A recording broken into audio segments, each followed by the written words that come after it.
South Africa, drop everything. The Matlala Commission of Inquiry just turned into a real-life crime thriller, and things are getting messy.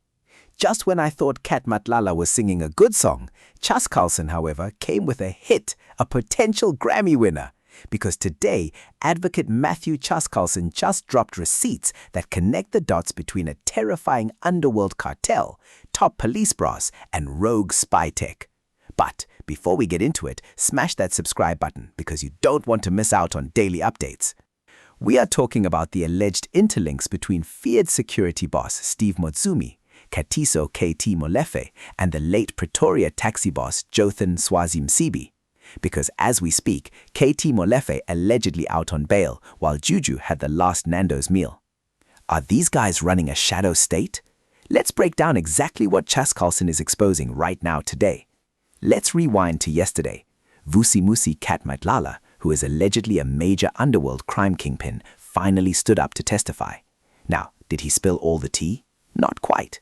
Matlala immediately panicked and invoked his right against self-incrimination to avoid talking about his massive 228 million Medicare 24 SAPS tender fraud case.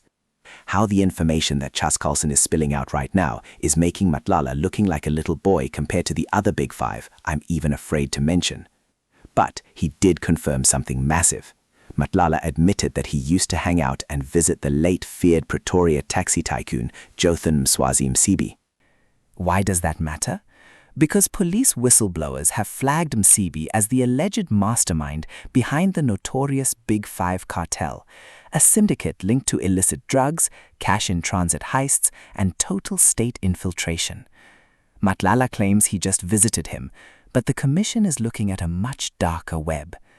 And while Matlala tried to deny knowing KT Molefe, the evidence being led today says something completely different. Fast forward to today, Chief Evidence Leader Mathew Chaskalson is not playing games. He just shifted the entire focus of the commission directly back onto this Big Five cartel. Chaskalson has been leading explosive new evidence regarding grabbers. For those who don't know, grabbers are highly advanced military-grade devices used to intercept, hack, and monitor mobile phone communications. And guess whose names Chaskalson explicitly dragged into this illegal spy tech ring today? Steve Motsumi, the terrifyingly feared Bedfordview private security owner, Katiso Molefe, the murder-accused businessman, the late Jotham Swazi Msibi.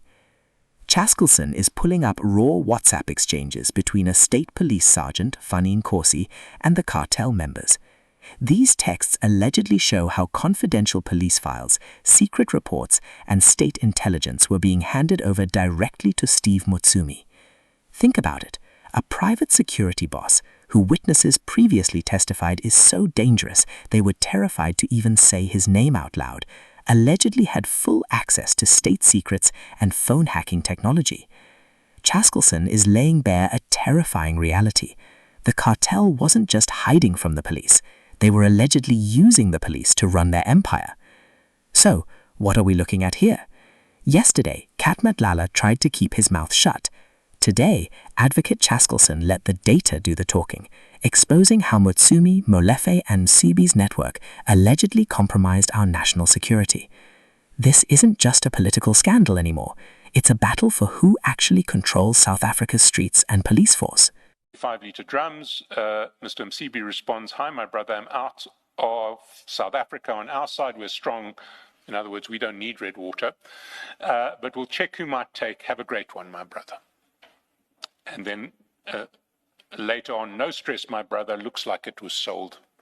So the red water seems to have found a buyer. Then, if we go down to 21, we see another request for assistance from Mr. Msibi in relation to an armed robbery. "Morning, Papa Joe. Brother, I need your help. That same guy, Ali, arranged an armed robbery at our other factory, or at Wadeville. The security guards were in on it. Obviously, my people are now hunting high and low, but I know that one call from you will sort everything out. Please, will you help me out again with this? Love and regards, Kyle." Now, those are the chats between Mr. Phillips and Mr. Msibi that I wanted to refer to, but what struck us as significant in this regard is we had seen no links whatsoever between what we saw in General Khan's chats and his dealings with Carney links on the one hand, and what we'd been looking at for most of the Commission in relation to the so-called Big Five and Mr. Msibi, but it seems that at the very least there are some relations between, or there were some relations between Mr. Msibi and Carney links. Yesterday, in his testimony, Mr. Matlala explained how he got to know quite a number of people, and he said he met most of them at Mr. Msibi's farm. And I remember thinking, I never thought this person, like, for example, Mr. Karim, if the allegation is correct, of course, had anything to do with the farm. Quite a number of people. Indeed, we will get to, there are a whole series of unexpected connections that we see here. Mr. Karim is one of them. His joint venture with Ziggy Investments and Transnational Coaches is dealing with Mr. Msibi. We'll come to it later. But the next one is possibly another unexpected link, but albeit through someone who we have already seen linked to Mr. Msibi. It's a link between Mr. Msibi and Ekurhuleni, which certainly we weren't expecting. But if we go to page